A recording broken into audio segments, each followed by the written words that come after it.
আসসালামু আলাইকুম। সুপ্রিয় আমার পঞ্চম শ্রেণীর শিক্ষার্থী সোনামণিরা, তোমরা কেমন আছো?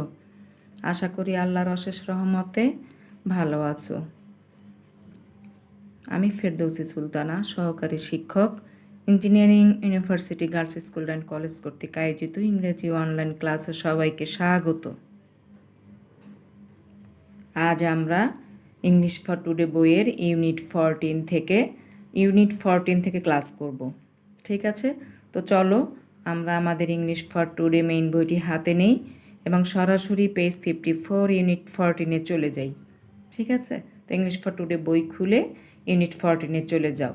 ইউনিট 14-এ আমাদের স্টোরি আছে একটি, the hare and the tortoise.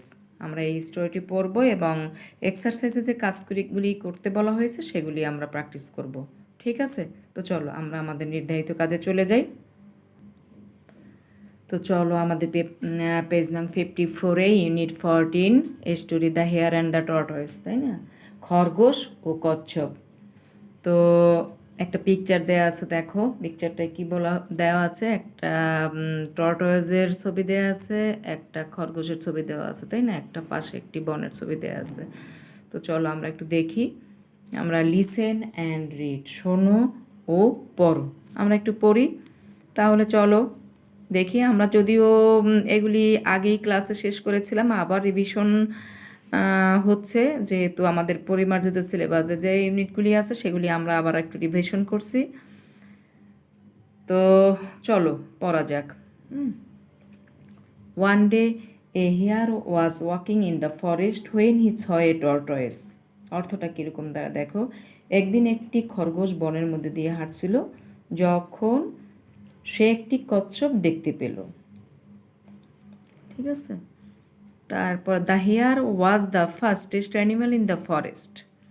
ঠিক আছে, দেখো আমি যে ওয়ার্ডগুলি নিচে একটু আন্ডারলাইন করেছি, তোমরা একটু পেন্সিল দিয়ে আন্ডারলাইন করো। আমার বইটি যদিও পুরানো, আমি এই বই থেকে তোমাদের কাজ করাই, এজন্য এই বইতে অনেক ইম্পর্টেন্ট জিনিস দাগানো আছে। তোমরা একটু এই ওয়ার্ডগুলি নিচে আন্ডারলাইন করে ফেলো। তো কি বলেছে তারপরের লাইনটা দেখো। খরগোশটি ছিল বনের মধ্যে দ্রুততম, ফাস্টেস্ট মানে দ্রুততম প্রাণী। আর তারপরে বলেছে the tortoise was the slowest animal in the forest. তাহলে কনসেপ্টটি ছিল বনের মধ্যে সবচেয়ে ধীর গতির প্রাণী, তাই না? তো দেখো তারপরে কি বলেছে। The hare called out to the tortoise, hurry up, you are so slow, can't you walk faster, can't you run. দেখো উপহাস করে সে কি বলতেছিল। খরগোশটি কচ্ছপকে বলল, তাড়াতাড়ি করো, তুমি খুব ধীর, তুমি কি তাড়াতাড়ি হাঁটতে পারো না, তুমি কি দৌড়াতে পারো না? The tortoise felt angry and said to the hare, why don't we have a race, maybe I can win. এবার কি বলল কচ্ছপ দেখো। কচ্ছপটি রাগ অনুভব করলো এবং খরগোশকে বলল, আমরা কেন দৌড় প্রতিযোগিতায় অংশ নিই না, আমি হয়তো জয়ী হতে পারবো। তারপর নেক্সট প্যারায় আমরা চলে যাই, দেখি সেখানে কি আছে। The hare laughed and laughed, sure I will win, তাই না? তো দেখো কি বলেছে। খরগোশটি হাসতে লাগলো, অবশ্যই আমি জয়ী হব, খরগোশটি বলল, তাই না? তারপর they agreed to start next to be a big tree and finish at the river. তারপর কি করলো দেখো তারা। তারা একটি বড় গাছের সামনে থেকে শুরু করে নদীর কাছে গিয়ে শেষ করতে রাজি হলো। Then they called their friends to watch, তাই না? তারপর তারা তাদের বন্ধুদের দেখার জন্য বলল।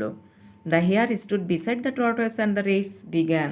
খরগোশটি কচ্ছপটির পাশে দাঁড়ালো এবং দৌড় প্রতিযোগিতা শুরু হলো। তো এই ছিল আমাদের 54 পেজের রিডের যে পার্টটা, প্যাসেজ অনুচ্ছেদটা আমরা পড়লাম। চলো আমরা 55 পেজে চলে যাই। পেজ নং 55, তোমরা বই খুলো, বই হাতে নিয়ে দেখো একটু। The hare ran quickly and in a few minutes the hare was out of the sight, তাই না? কী করলো, খরগোশটি দ্রুত দৌড়ালো এবং কয়েক মিনিটের মধ্যে দৃষ্টির আড়ালে চলে গেল, তাই না? কারণ তো সে অনেক দূরে দূরতে পারে। The hare said to himself the tortoise is very far behind. খরগোশটি এবার দেখো নিজে নিজে বলল, কচ্ছপটি অনেক দূরে রয়েছে। I can see the finish line, আমি শেষ সীমানা তো দেখতে পাচ্ছি।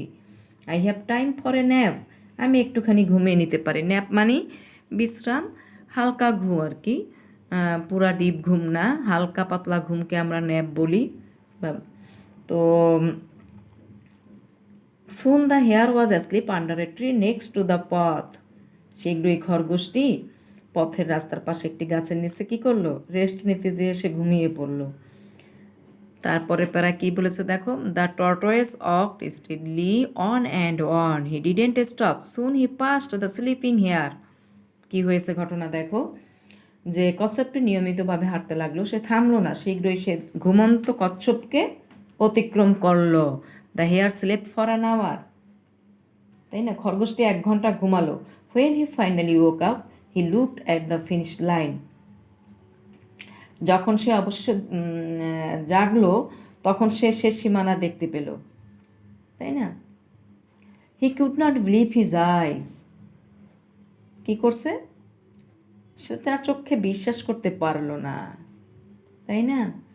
Tortoise was almost at the finish line, খরগোশ কচ্ছপ শেষ সীমানার প্রায় কাছাকাছি চলে গিয়েছিল।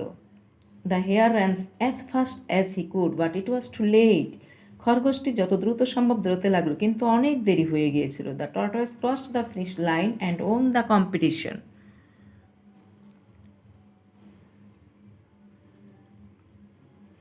তাই না। কী করেছে দেখো, যে কচ্ছপটি শেষ সীমানা অতিক্রম করলো এবং প্রতিযোগিতায় জয়ী হলো। দ্য হেয়ার ওয়াজ ফিউরিয়াস, তাই না। কী করলো, খরগোশটি এবার ক্ষিপ্ত হলো, তাই না, অনেক হইলো আর কি, হ্যাঁ, বেশি যখন রাগ হয়ে যায় সেটা হলো ক্ষিপ্ত, রেগে গেল আর কি। The tortoise looked back at the hare and smiled, কচ্ছপটি খরগোশের দিকে ফিরে তাকালো এবং হাসলো। দেন হি সেড, তখন সে বলল, slow but steady wins the race, ধীর স্থিরাই বিজয় লাভ করে। বোঝা গেল, এখান থেকে আমরা একটি মোরাল কথা পেলাম যে slow but steady wins the race, ধীর গতি সম্পন্ন যারা তারাই বিজয় অর্জন করে, অর্থাৎ সাকসেস হয়, তাই না। তো এই ছিল আমাদের the hare and the tortoise, খরগোশ ও কচ্ছপ গল্পের মূল কথা। গল্পটা দিয়ে অনেক গল্পটির নামকরণের সার্থকতা আছে, যে লাস্টে যে আমাদের মোরাল কথাটা বলেছে, slow but steady wins the race, important একটা কথা, তাই না। যে যারা কোনো গাফলতি করে না কাজে, যারা রেগুলার কাজ করে, যারা নিয়মিত কাজ করে, তারা একসময় সাকসেস হয়, তাই না। অলসতা যারা করে তারা কখনো সাকসেস হতে পারে না। তো চলো আমরা দেখি আমাদের 56 পেজে কি ইনস্ট্রাকশন আছে, আমরা সেগুলি করব। The hare and the tortoise, lessons 3-4 যা বলা হয়েছে দেখি। Read the sentences, complete the questions, কি বলেছে, বাক্যগুলো পড়ো, প্রশ্নগুলো সম্পূর্ণ করো। অর্থাৎ দেখো, নাম্বার 1 হোয়ার দেয়া আছে কিন্তু বাকি ওয়ার্ডগুলি দেয়া নাই, অর্থাৎ আমাকে নিচের যে আনসারটা দেয়া আছে সেন্টেন্স, সেটা বুঝে আমাকে কোশ্চেনটা তৈরি করতে হবে। The hare was walking in the forest, তাই না, খরগোশটি বনের মধ্যে হাঁটছিল। আর যেহেতু এখানে হোয়ার দেয়া আছে, তাহলে কোশ্চেনটা আমাদের কিভাবে সেট করতে হবে দেখো, আমি লাল কালি দিয়ে লিখে রেখেছি, তোমরা পেন্সিল দিয়ে লিখে ফেলো, বোর ভিতরেই লিখে ফেলো, আলাদা খাতা নিতে হবে না আপাতত। তো কোশ্চেনটা এইভাবেই তৈরি হবে, যেহেতু পাস্ট কন্টিনিউয়াস টেন্সে কোশ্চেন, আমাদের অ্যান্সার, আমাদের কোশ্চেনও পাস্ট কন্টিনিউয়াসে তৈরি করতে হবে। তাহলে কি হবে, হোয়ার, তারপরে আসবে ওয়াজ, তারপরে সাবজেক্ট দ্য হেয়ার, তারপরে মূল ভার্বের সাথে আইএনজি। তাহলে মূল ভার্ব আমাদের এখানে ওয়াক, এর সাথে আইএনজি আসলো।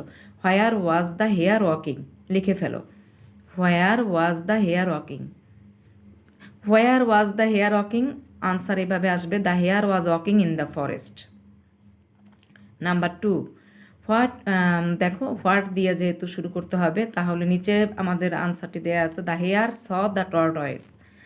এখানে দেখো এস এ ডাব্লিউ যেটা, এটা ছটা হচ্ছে মূল ভার্বের পাস্ট ফর্ম, তাই না, প্রেজেন্ট ফর্ম হলো see, S W see, the hare saw the tortoise. তাহলে আমাকে যখন কোশ্চেন করতে হবে তখন কি দিয়ে করতে হবে, যেহেতু মূল ভার্ব আছে পাস্ট ফর্মে, তাহলে কোশ্চেন যখন হবে তখন ডিড দিয়ে কোশ্চেন করতে হবে, তাই না। কোশ্চেন ডিড দিয়ে শুরু হয়ে মূল ভার্ব প্রেজেন্ট ফর্মে হবে। তাহলে কি, হোয়াট ডিড, এবার সাবজেক্ট দ্য হেয়ার, মূল ভার্বের প্রেজেন্ট ফর্ম, এর প্রেজেন্ট ফর্ম হলো সি। তাহলে কোশ্চেনটা কি হলো? What did the hare C?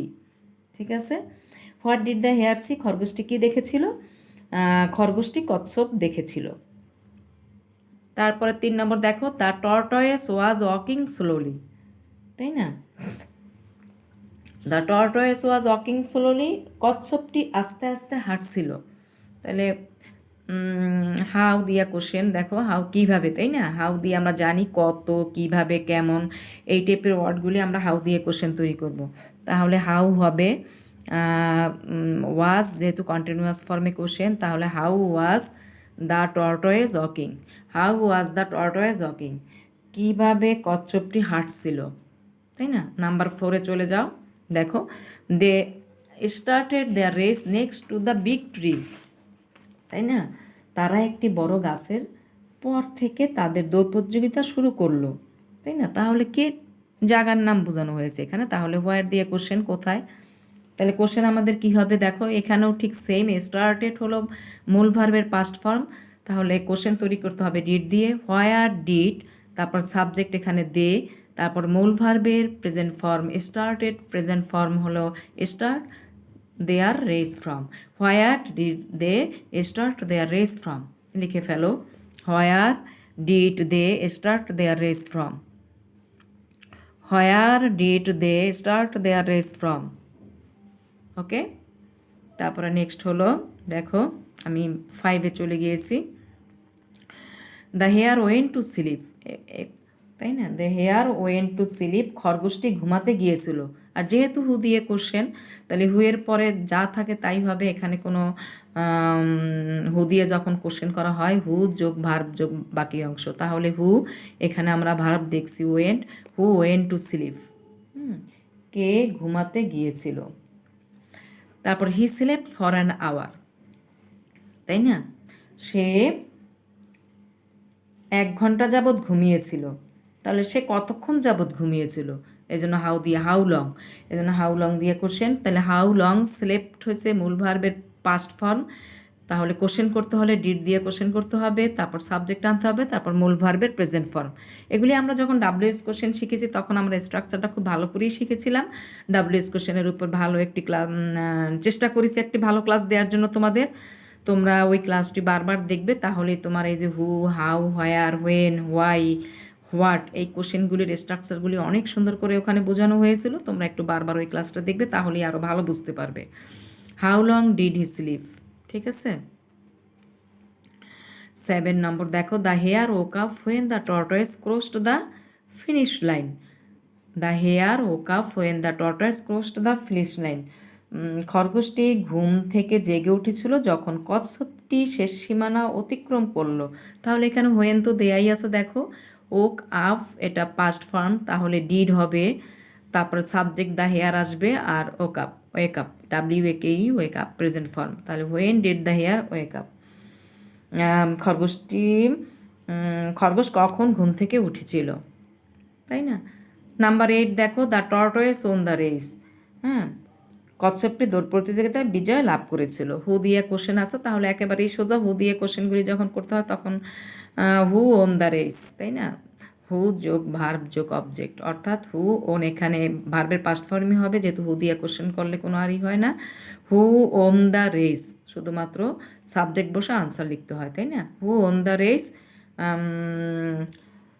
দৌড় প্রতিযোগিতায় কে বিজয় লাভ করেছিল? আমরা দেখো অ্যান্সার কি পেয়েছি, the tortoise won the race, কচ্ছপটি দৌড় প্রতিযোগিতায় বিজয় লাভ করেছিল। ওকে, তারপরে আমরা চিতে চলে যাই, একটু দেখি। Read the sentences, read the sentences, which animal is sentence about, write T for tortoise or H for hare, অর্থাৎ কি বলেছে যে বাক্যগুলো পড়ো, প্রতিটি বাক্য কোন প্রাণী নিয়ে, কচ্ছপ হলে টি কিংবা খরগোশ হলে এইচ লিখতে হবে। অর্থাৎ আমরা এই সেন্টেন্সগুলি পড়ে বুঝবো এটা হেয়ারের সেন্টেন্স না টর্টয়েসের সেন্টেন্স। তাহলে আমরা দেখলেই বুঝতে পারবো। চলো, number 1, he is the fastest animal in the forest, তাই না? সে হচ্ছে বনের মধ্যে সবচেয়ে দ্রুততম প্রাণী। কে? আমরা দেখেছি, আমাদের গল্পে দেখেছি হেয়ার ছিল ফাস্টেস্ট প্রাণী। তাহলে সামনে এইচ লেখো, পেন্সিল দিয়ে এইচ লেখো, এইচ লিখলে বুঝবো আমরা হেয়ার, তাই না? He is the slowest animal in the forest, কে ছিল? টর্টয়েস। তাহলে কি? টি। লেখো T. He took a nap during the race, তাই না? তার মানে দৌড় প্রতিযোগিতার সময় সে একটু ঘুমিয়ে নিয়েছিল। আমরা গল্পে কি দেখেছি? Hare, H A R E, hare. তাহলে এইচ লেখো ওখানে, 3 নম্বরের সামনে এইচ লেখো। তারপরে তোমার he crossed the finish line first, আমরা কি দেখেছি? টর্টয়েস গিয়েছিল, তাই না? আগে T. He was angry at the end of the race, তাই না? এটা কে করেছিল? অ্যাংরি প্রকাশ করেছিল কে? Hare, H. তাইলে এইচ লেখো। তাহলে number 1 H, 2 T, 3 H, 4 T, 5 H. চলো এবার আমরা ডি নম্বরে চলে যাই। ডি নম্বরে তো ওটা আমাদের এখন আর দেখতে হবে না, ওটা ডায়লগের মতো একটা জিনিস। আমরা 57 পেজে যে জিনিসগুলি আমাদের ইম্পর্টেন্ট সেগুলি আমরা দেখতেছি, যেগুলি ভিতরে আমাদের শেখার জিনিস আছে সেগুলি একটু আমরা রিভিশন করছি। তো চলো আমরা 57 পেজে চলে যাই। 57 পেজে কি আছে একটু দেখে নিই। Fill in the blanks with the correct word from the box. Box থেকে সঠিক শব্দ নিয়ে শূন্যস্থান পূরণ করো। আমাদের বক্সে দেখো forest, past, rest, slowest, steadily, took, won, এই কয়টি ওয়ার্ড আছে। আমাদের এখন যেই ওয়ার্ডটা যেই সেন্টেন্সে প্রযোজ্য সেটা আমরা লিখবো এবং সেন্টেন্স কমপ্লিট করব। তো দেখি আমরা, the hare was the fastest animal, তাই না? FASTEST তোমরা লেখো, পেন্সিল দিয়ে লিখে ফেলো। The hare was the fastest animal but the tortoise was the slowest. One day the tortoise and the hare raced. The hare ran very quickly but then he took a nap. The tortoise walked on steadily while the hare was sleeping. The tortoise crossed the finish line first and won the race. ঠিক আছে, লিখে ফেলো তোমরা, এই ওয়ার্ডগুলি লিখে ফেলো। তাহলে আমাদের feel in the ব্লাঙ্কসের word বসিয়ে আমাদের প্যাসেজটি কমপ্লিট করা হবে। তো লিখে ফেলো তোমরা। লেখো, প্রথমটা হবে ফাস্টেস্ট, স্লোয়েস্ট, তারপরে রেস্ট, তারপরে টু, স্পিডলি, পাস্ট, লাস্টেরটা হবে ওন। তাই না? দেখো লাস্টেরটা হবে অন। তা চলো আমরা এপে চলে যাই। এপ কি বলেছে একটু দেখি। Match the words in column A with the words with similar meaning in column B. অর্থাৎ এখানে সিমিলার মিনিংগুলি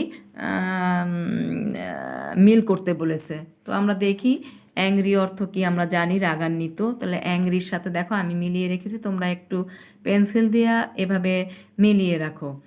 অ্যাংরি হলো FURIOUS, furious. FAST fast, quick, দেখো কুইকের সাথে মিল করা হয়েছে। Nap, sleep, SLEEP, sleep. Next to, beside, start, begin. এভাবে একটু মিলিয়ে রাখো, ঠিক আছে? তো চলো এইবার আমরা ল্যাঙ্গুয়েজ ফোকাসে চলে যাই, ভাষার আলোকপাতে বা ভাষার ব্যবহার। কি বলেছে? কোটেশন মার্কস, তাই না? দেখো কোটেশন মার্কসটা দিয়ে দেখানো হয়েছে জি নম্বরে আর কি। উদ্ধরণ চিহ্ন যেটাকে বলি আমরা, তাই না? কোনো উক্তিকে আমরা কি করি? কোটেশন মার্ক দিয়ে আটকিয়ে দিই। We use quotation marks to show what someone said, তাই না? আমরা কি করি দেখো, কেউ কিছু বলেছিল বোঝাতে আমরা উদ্ধৃত চিহ্ন ব্যবহার করি, তাই না?